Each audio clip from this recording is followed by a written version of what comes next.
അഹ്സാബ് സൂറയിലെ 30-ാമത്തെ ആയത്തുമായി ബന്ധപ്പെട്ട് ജബ്ബാർ തുടർന്ന് പറയുന്ന ഒരു സംഗതി, ആയിഷയെ സംബന്ധിച്ച് ഇങ്ങനെ ഒരു ആരോപണം ഉണ്ടായപ്പോൾ ആയിഷയ്ക്ക് ഇതിൽ സാക്ഷി പറയാൻ 3 ആളുകളെ ഉണ്ടായതുള്ളൂ. അതുകൊണ്ട് അള്ളാഹ് ഇടപെട്ടിട്ട് പറഞ്ഞു 3 ആൾ പോരാ, 4 ആൾ വേണം. അതാണ് ഈ 4 സാക്ഷികൾ വേണം വ്യഭിചാരത്തിനെന്ന് പറയാൻ കാരണമായിട്ടുള്ളത്. എന്ന് പറഞ്ഞാൽ ബനൂ മുസ്തലഖ് യുദ്ധത്തിന് ശേഷം ആയിഷ റളിയല്ലാഹു അൻഹയുമായിട്ടുണ്ടായ പേരിൽ ഉന്നയിക്കപ്പെട്ട ഈ ആരോപണത്തിന് ശേഷമാണ് ഖുർആനിൽ 4 സാക്ഷികൾ വേണമെന്ന് പറയണതെന്നാണ് ജബ്ബാറിൻ്റെ കണ്ടുപിടുത്തം. യഥാർത്ഥത്തിൽ ഈ 2 സംഭവമായിട്ടൊരു ബന്ധമില്ലാന്നുള്ളതാണ് വസ്തുത. കാരണം വ്യഭിചാര ആരോപണം ഉന്നയിക്കുന്ന ആളുകൾ ഇത് വെറുതായിട്ട് ഉന്നയിച്ചാൽ പോരാന്നുള്ളത് വേറൊരു സംഭവമായിട്ട് അവതരിച്ചിട്ടുള്ള സംഗതിയാണ്. ഈ ഖുർആൻ എന്ന് പറയുന്നത് ജബ്ബാർ മനസ്സിലാക്കുന്നത് പോലെ ജബ്ബാർ തോന്നിയതുപോലെ പറയുന്നത് പോലെ തോന്നുമ്പോൾ എന്തെങ്കിലുമൊക്കെ പറയുന്നൊരു സാധനമല്ല വിശുദ്ധ ഖുർആൻ എന്ന് പറയുന്നത്. ഖുർആനിലെ ആയത്തുകൾ, സൂറത്തുകൾ അതിന് മിക്കതിനും വിശേഷിച്ചും നിയമവുമായി ബന്ധപ്പെട്ട ആയത്തുകൾ ഏത് പശ്ചാത്തലത്തിൽ ഇറങ്ങി എന്നുള്ളത് വളരെ വ്യക്തമായി തന്നെ അവതരണ പശ്ചാത്തല വിജ്ഞാനത്തിൽ വിവരിച്ചിട്ടുള്ള സംഗതിയാണ്. അതുകൊണ്ട് തന്നെ സൂറത്ത് നൂറിലാണ് ഈ വ്യഭിചാര ആരോപണം ഉന്നയിക്കുന്ന ആളുകൾ ആരാണോ ഉന്നയിക്കുന്നത് ആ സംഭവവുമായി ബന്ധപ്പെട്ട് അവർ 4 സാക്ഷികളെ കൊണ്ടുവരണമെന്ന് പറയുന്നത്. അവിടെ തുടർച്ച 3 സംഭവമാണ് എടുത്തു പറയുന്നത്. അത് 3 ഘട്ടങ്ങളിലായിട്ടാണ് സംഭവിക്കുന്നത്. ഒന്ന്, വല്ലദീന യർമൂനൽ മുഹ്സനാത്തി സുമ്മലം യഅ്തു ബി അർബഅത്തി ശുഹദാ. മുഹ്സനാത്ത് പതിവ്രതകളെ സംബന്ധിച്ച് വ്യഭിചാരാരോപണം ഉന്നയിക്കുന്നവർ അവർ 4 സാക്ഷികളെ കൊണ്ടുവന്നിട്ടില്ലെങ്കിൽ അവർക്ക് 80 അടി കൊടുക്കണം ശിക്ഷയായിട്ട് എന്ന് പറയുന്നത് ഒരു ഘട്ടത്തിൽ പറഞ്ഞിട്ടുള്ളതാണ്. അവിടെ 4 സാക്ഷികൾ കൊണ്ടുവരണം. ഇത് ബനുൽ മുസ്തലഖ് യുദ്ധമായിട്ട് സംഭവത്തിൻ്റെ ഒക്കെ എത്രയോ മുമ്പ് അവതരിച്ചിട്ടുള്ള ഭാഗങ്ങളാണ്. രണ്ടാമത് പറയുന്നത് ഭാര്യ വ്യഭിചരിക്കുന്നതായി ഭർത്താവ് കാണുകയും ഭർത്താവ് ആ സംഗതി കോടതിയുടെ മുമ്പിൽ ഉന്നയിക്കുകയും ചെയ്താൽ എന്താ ചെയ്യുക?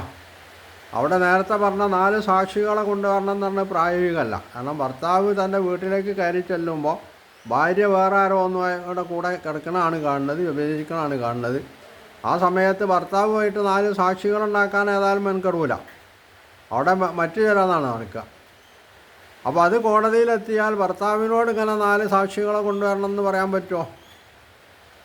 അവിടെ നബി സല്ലല്ലാഹു അലൈഹി വസല്ലമ ഈ ആയത്ത് അവതരിക്കാനുണ്ടായിട്ടുള്ള പശ്ചാത്തലം പറയുന്നിടത്ത് അൻസാരികളിൽ ചിലർ ചോദിക്കുന്നുണ്ട് ഈ സംഭവം, എൻ്റെ ഭാര്യ വ്യഭിചരിക്കുമ്പോൾ ഞാൻ 4 സാക്ഷികളെ കൊണ്ടുവരാണോ വേണ്ടത്? അപ്പോൾ അതിന് പരിഹാരം പറയാൻ നബിക്ക് കഴിയില്ല. അപ്പോൾ ഈ ഘട്ടത്തിലാണ് വല്ലദീന യർമൂന അസ്വാജഹും, സ്വന്തം ഭാര്യമാരെ സംബന്ധിച്ച് ഇങ്ങനെ ആരോപണം ഉന്നയിക്കുന്ന ആളുകൾ ചെയ്യേണ്ടത് അവർ 2 കൂട്ടരും ഭാര്യയും ഭർത്താവും മുലാഅന, അതായത് പരസ്പരം പ്രാർത്ഥന നടത്തിയിട്ട് വേർപിരിയാണ് വേണ്ടതെന്ന് പറഞ്ഞത്. ഇവിടെ വേർപിരിയുന്നത് മുലാഅന നടത്തുന്നതുമായിട്ടാണ്. അതായത് ഭർത്താവ് പറയണം എൻ്റെ ഭാര്യ വ്യഭിചരിക്കുന്നതായിട്ട് ഞാൻ കണ്ടിട്ടുണ്ടെന്ന് 4 പ്രാവശ്യം അയാൾ പറയുകയും 5-ാമത്തെ പ്രാവശ്യം ഞാൻ ഈ പറയുന്നത് കളവാണെങ്കിൽ എനിക്ക് അള്ളാൻ്റെ ശാപമുണ്ടാവട്ടെ എന്ന് അയാൾ പ്രാർത്ഥിക്കണം. അതിനെ പ്രതിരോധിച്ചുകൊണ്ട് ഭാര്യ പറയേണ്ടത് എൻ്റെ ഭർത്താവ് പറഞ്ഞത് കളവാണ്, ഞാനങ്ങനെ ഒരു സംഗതി ചെയ്തിട്ടില്ല, അഥവാ ഞാൻ അത് 4 പ്രാവശ്യം പറഞ്ഞിട്ട് അഥവാ ഞാനങ്ങനെ കള്ളം പറയുകയാണെങ്കിൽ അള്ളാഹുവിൻ്റെ കോപം എനിക്കുണ്ടാവട്ടെ എന്ന് അവളും പ്രാർത്ഥിക്കണം. ഇത് 2-ാമത്തെ കാര്യമാണ്. ഇതാദ്യത്തെ 4 സാക്ഷികൾ കൊണ്ടുവരണം എന്ന് പറയുന്ന ആയത്ത് അവതരിച്ചതിൻ്റെ ശേഷം പിന്നീട് അവതരിച്ചിട്ടുള്ളതാണ് ഒരു സംഭവവുമായിട്ട് ബന്ധപ്പെട്ട്. അതിനുശേഷമാണ് ആയിഷ റളിയല്ലാഹു അൻഹയുമായി ബന്ധപ്പെട്ടിട്ടുള്ള സംഗതി പറയുന്നത്, ഇന്നല്ലദീന ജാഊ ബിൽ ഇഫ്കി വസുബത്തും മിൻകും ലാ തഹ്സബൂഹു ശർറൻ ലക്കും ബൽ ഹുവ ഖൈറുൻ ലക്കും എന്ന് പറഞ്ഞത്. ഈ ഇഫ്ക്ക്, അവിടെ ഇഫ്ക്ക് എന്നാണ് പറഞ്ഞിട്ടുള്ളത് തന്നെ. ഇഫ്ക്ക് എന്ന് പറഞ്ഞാൽ എന്താണ്? ദുരാരോപണമാണ്. ഒരു പെണ്ണിനെ സംബന്ധിച്ചോ ആണിനെ സംബന്ധിച്ചോ വ്യഭിചാരക്കുറ്റം ആരോപിക്കുന്നതിനാണ് ഇഫ്ക്ക് എന്ന് പറയാം. ഇവിടെ ആയിഷയെ സംബന്ധിച്ച് ഉന്നയിച്ച ഈ വ്യഭിചാര ആരോപണം അത് കൊണ്ടുവന്ന് നിങ്ങളെ കൂട്ടത്തിൽ തന്നെ പെട്ടിട്ടുള്ള ആളുകളാണ്. എന്നാൽ അതിന് നേതൃത്വം കൊടുത്ത് വരുത്താണ്ട് അവന് കഠിനമായ ശിക്ഷ നൽകാൻ പോകുന്നുണ്ട്. വല്ലതി തവല്ലാ കിബ്റഹു മിൻഹും ലഹു അദാബുൻ അലീം എന്ന് പറഞ്ഞിട്ടാണ്. എന്നിട്ട് പിന്നെ അവിടെ പിന്നെ ഖുർആൻ ചോദിക്കണത് എന്താണ്? നേരത്തെ ഇങ്ങനെ ഒരു ആരോപണം ഉന്നയിക്കുന്ന ആളുകൾ 4 സാക്ഷികളെ കൊണ്ടുവരണമെന്ന് നേരത്തെ തന്നെ നിങ്ങൾക്ക് നിയമം നൽകിയിട്ടുള്ളതാണ്. എന്തുകൊണ്ടാണ് ഈ ആരോപണം ഉന്നയിച്ചിട്ടുള്ള ആളുകൾ അവർ 4 സാക്ഷികളെ കൊണ്ടുവരാതിരുന്നത് എന്നാണ് പിന്നവിടെ ഖുർആൻ ചോദിക്കുന്നത്. ഇവിടെ ജബ്ബാർ പറയണ മാതിരി ആയിഷ റളിയല്ലാഹു അൻഹയുടെ പേരിൽ ഇങ്ങനെ ഒരു ആരോപണം ഉണ്ടായതിൻ്റെ ശേഷം അള്ളാഹ് ഇറക്കിയല്ലത്. നേരത്തെ അള്ളാഹു ഇറക്കിയിട്ടുള്ള ഈ നിയമം അത് പ്രാവർത്തികമാക്കാൻ, അല്ലെങ്കിൽ അതിൽ പറഞ്ഞതുപോലെ 4 സാക്ഷികളെ കൊണ്ടുവരാൻ എന്തുകൊണ്ട് ഇവർക്ക് സാധിച്ചില്ല? ഇവിടെ 3 ആളുകൾ എന്ന് പറയുന്ന ജബ്ബാർ പറയുന്ന 3 ആളുകൾ സാക്ഷികളല്ല, അവർ ആരോപകരാണ്. അപ്പോൾ ജബ്ബാറിന് ഇപ്പോൾ മൊത്തത്തിൽ ആരോപകരാരാണെന്നും സാക്ഷികൾ ആരാണെന്നുള്ള തിരിച്ചറിവ് പോലും ഇല്ലാത്ത അത്രക്ക് പിന്നെ ബുദ്ധിപരമായിട്ട് മസ്തിഷ്കമായിട്ടുള്ള അധപതനം വന്നിട്ടുള്ള ഒരുത്തനാണ് ജബ്ബാർ എന്ന് ജബ്ബാർ സ്വയം വിളിച്ചു പറയാണല്ലോ ചെയ്യണത്. ആരോപകൻ ആരാണ്, സാക്ഷി ആരാണ്, ഇത് വേർതിരിച്ച് അറിയേണ്ടതുണ്ട്. ഇവിടെ ആയിഷക്കെതിൽ ഇത് ഉന്നയിച്ചിട്ടുള്ളത് അവർ ആരോപകരാണ്. അതാണ് ഇത് ഇന്നല്ലദീന ജാഊ ബിൽ ഇഫ്കി എന്ന് പറയുന്നത്. ആ 3 ആളുകളാണ് ഹസ്സാൻ, മിസ്താഹ്, ഹംന, ഈ 3 ആളുകൾ. അപ്പോൾ ഇവർ സാക്ഷികളല്ലാന്നുള്ളതിലുള്ള തിരിച്ചറിവ് പോലും ഈ വിഡ്ഢിക്കില്ല എന്നാണല്ലോ മനസ്സിലാക്കേണ്ടത്. അപ്പോൾ വിഡ്ഢിത്തം ഇങ്ങനെ വിളിച്ചു പറയാം, എന്നിട്ട് ഖുർആനെ അധിക്ഷേപിക്കുക, അല്ലെങ്കിൽ അള്ളാഹുവിനെ പരിഹസിക്കുക, നബി സല്ലല്ലാഹു അലൈഹി വസല്ലമയെ അവഹേളിക്കുക, അതൊക്കെയാണ് ജബ്ബാർ ചെയ്തുകൊണ്ടിരിക്കുന്നത്. അതാണ് ഈ കാര്യത്തിലും ജബ്ബാർ ചെയ്തിട്ടുള്ളത് എന്നുള്ളതാണ്. അപ്പോൾ ആയിഷയുമായി ബന്ധപ്പെട്ട ഈ സംഭവത്തിന് ശേഷമല്ല 4 സാക്ഷികളെ കൊണ്ടുവരണമെന്ന് പറയുന്നത്. അതതിന് മുമ്പ് പറഞ്ഞ സംഗതിയാണ്. അത് കൊണ്ടുവരാത്തത് കൊണ്ടാണ് അവരെ ശിക്ഷിക്കണം. അവർക്ക് ആരോപണം ഉന്നയിച്ച ആളുകൾക്കുള്ള 80 അടി കൊടുക്കണം എന്നുള്ളത് നബി സല്ലല്ലാഹു അലൈഹി വസല്ലം തീരുമാനിക്കുകയും ആ 3 ആളുകൾക്ക് ആത്മാർത്ഥമായിട്ട് ഇസ്ലാം അംഗീകരിച്ചിട്ടുള്ളവരാണ് ഈ 3 ആളുകൾ എന്നതുകൊണ്ടാണ് ഈ 3 ആളുകൾക്ക് ശിക്ഷ നടപ്പിലാക്കിയിട്ടുള്ളത്. എന്നാൽ മുനാഫിക്കുകളുടെ നേതാവ് അബ്ദുല്ലാഹി ഇബ്നു ഉബയ്യ് ഇബ്നു സലൂലിനെ പോലെ ഉള്ള ആളുകളെ ശിക്ഷിച്ചിട്ടില്ല. കാരണം അവർ യഥാർത്ഥത്തിൽ പിന്നെ വിശ്വാസികളല്ല എന്നുള്ളത് നബി സല്ലല്ലാഹു അലൈഹി വസല്ലമക്ക് അറിയാം. അവർ ബാഹ്യത്തിൽ ഇസ്ലാം സ്വീകരിച്ചിട്ട് ഇസ്ലാമിൽ കലാപുണ്ടാക്കാൻ, മദീന എന്ന് പറയുന്ന രാഷ്ട്രത്തിൽ കലാപുണ്ടാക്കാൻ വരുമ്പോട്ടിട്ടുള്ള 5 പത്തികളാണ് എന്നതുകൊണ്ട് അവരാ നിലക്ക് ശിക്ഷിച്ചിട്ട് കാര്യമൊന്നുമില്ല. അതുകൊണ്ട് അവർക്ക് ശിക്ഷ ഏർപ്പെടുത്തിയിട്ടുമില്ല എന്നുള്ളതാണ് വസ്തുത. അപ്പം ഇങ്ങനെയുള്ള ഒരു വസ്തുതയെ മറച്ചു വച്ചുകൊണ്ട് ആണ് ജബ്ബാർ ഇത്തരത്തിലുള്ള വിലഭ്യം പറയുന്നത് എന്നുള്ളതാണ്. സാധാരണ നമ്മളെ നാടൻ ഭാഷയിൽ പറഞ്ഞാൽ പൊലാട്ട് പറയണത്, വിളിച്ചു പറയണത്. ഈ ജബ്ബാർ എന്ന് പറയുന്ന ഈ ഇരുകാലിക്ക് വല്ല മാന്യതയുണ്ടോ? അതാണല്ലോ പരിശോധിക്കേണ്ടത്. കാരണം 1400-500 വർഷത്തോളമായി അല്ലേ നബി സല്ലല്ലാഹു അലൈഹി വസല്ലമയുടെ കാലഘട്ടം. 1450 ഏതാണ്ട് അടുത്തായി ഹിജ്റ വർഷം.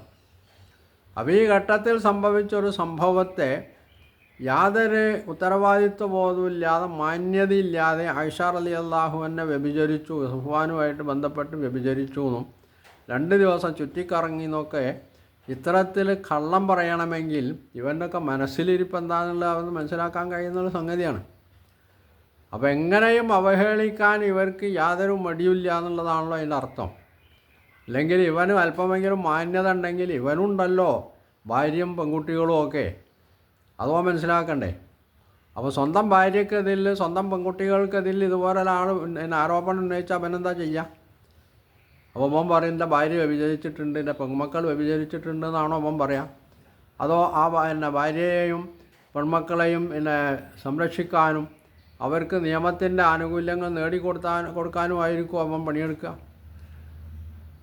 അപ്പോൾ ഇത് മാന്യത ഉണ്ടെങ്കിൽ അവൻ ഇത്തരത്തിലുള്ള പൊലാട്ട് വിളിച്ചു പറയില്ല. അപ്പോൾ മാന്യത തൊട്ട് തീണ്ടാത്ത ഒരു തനി എന്താണ് അവനെ പറ്റി പറയാന്നുള്ളത് മനസ്സിലാക്കാൻ കഴിയില്ല. അത്രക്ക് വൃത്തികെട്ട നാവിൻ്റെ ഉടമയാണ് ഈ ജബ്ബാർ എന്ന് പറയുന്ന ഇരുകാലി എന്നാണ് ഇതിൽ നിന്ന് മനസ്സിലാക്കേണ്ടത്. അതുകൊണ്ടാണ് അവൻ ഇങ്ങനെയൊക്കെ വിളിച്ചു പറയുന്നത്. ഇവിടെ നബി സല്ലല്ലാഹു അലൈഹി വസല്ലമയുടെ ഭാര്യമാരോട് ഇത് പറയുന്നത് എന്തുകൊണ്ടാണ്? ഈ അച്ചടക്കം എന്ന് പറയുന്നത് ഇസ്ലാം മുന്നോട്ട് വെക്കുന്ന ഒരു സംഗതിയാണ്. വീട്, ഭവനം, അത് മൊത്തം ജനങ്ങൾക്ക് മാതൃകയാവേണ്ട ഭവനമാണ് പ്രവാചക ഭവനം എന്ന് പറയുന്നത്. ആ വീട്ടിൽ നിന്ന്, ആ ഭവനത്തിൽ നിന്ന് അങ്ങനെയുള്ള യാതൊരു സംഗതി ഉണ്ടാകാൻ പാടില്ല. അതുണ്ടാകാൻ പാടില്ലാത്ത എന്നുള്ളത് മുഹമ്മദ് നബിയുടെ കാര്യത്തിൽ മാത്രമല്ല, എല്ലാ പ്രവാചകന്മാരുടെ കാര്യത്തിലും സ്വീകരിച്ചിട്ടുള്ള നിലപാടാണ്. അതില്ലാത്തത് കൊണ്ടാണ് നൂഹ് നബി അലൈഹി ഇസ്ലാമിൻ്റെ ഭാര്യയെയും ലൂത്ത് നബി അലൈഹി ഇസ്ലാമിൻ്റെ ഭാര്യയെയും അള്ളാഹു ശിക്ഷിച്ചു എന്ന് പറയുന്നത്. അവിടെ ബാക്കി പിന്നെ സ്ത്രീകളെ സംബന്ധിച്ച് ശിക്ഷയിലകപ്പെട്ടിട്ടുണ്ടെങ്കിലും അവരെ ഖുർആൻ എടുത്തു പറയില്ല. അതേസരം ഈ രണ്ട് പെണ്ണുങ്ങളെ പ്രത്യേകം അള്ളാഹു എടുത്തു പറയുന്നുണ്ട്. റബല്ലാഹു മസലല്ലില്ലദീന കഫറു ഇമ്രാഅത്ത നൂഹിൻ വമ്രഅത്ത ലൂത്ത്. കാരണം എന്താ? നൂഹ് നബിയും ലൂത്ത് നബിയും അവർ അള്ളാഹുവിൻ്റെ പ്രവാചകന്മാരായിരുന്നു. അവർ ജനങ്ങളെ സന്മാർഗത്തിലേക്ക് ക്ഷണിക്കാൻ നിയുക്തരായിട്ടുള്ളവരാണ്.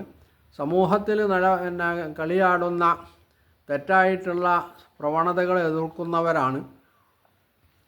അപ്പം അങ്ങനെയുള്ള പ്രവാചകന്മാർക്ക് ഒപ്പം നിൽക്കേണ്ടുന്ന അവരുടെ അധ്യാപനങ്ങൾ ഉൾക്കൊണ്ടുകൊണ്ട് മാതൃകാ ജീവിതം സ്വീകരിക്കേണ്ടുന്ന സ്ത്രീകൾ അതിന് തയ്യാറാവാതെ അവർ ശത്രുക്കളുടെ പക്ഷത്ത് ചേർന്ന് പ്രവാചകന്മാരെ വഞ്ചിച്ചതുകൊണ്ട് അവർക്കുള്ള ശിക്ഷ അള്ളാഹു എടുത്തു പറഞ്ഞു. ഇതാണ് അവിടെ സംഭവിച്ചിട്ടുള്ളത്. ഇത് മുഹമ്മദ് നബി സല്ലല്ലാഹു അലൈഹി വസല്ലമയുടെ ഭാര്യമാർക്കും ബാധകമാണ്.